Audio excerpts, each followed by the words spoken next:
Start by loosening the rack support at the upper part using a 6mm hex wrench and a 1/2 inch combination wrench. Be sure not to fully remove these screws. Use the same tools to remove the 2 screws that attach the rack support to the frame and keep for reinstallation. Swing the support away from the frame. This will release some pressure from the frame when removing and installing the rear wheel assembly. Cut the zip ties that hold the rear hub wire to the frame and disconnect by gently pulling the male and female connectors away from each other. Loosen and remove the nuts using a crescent wrench or 21mm combination wrench.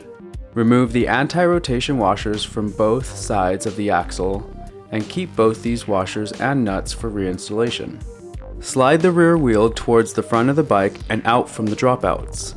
We recommend hooking the chain over the rear dropout for easy reinstallation.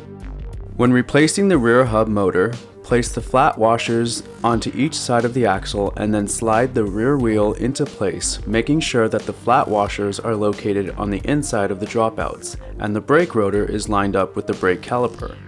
Place the anti-rotation washers on each side of the axle, facing towards the front of the bike.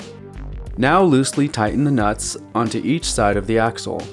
Before completely aligning and tightening both nuts and rear wheel, place the chain over the freewheel.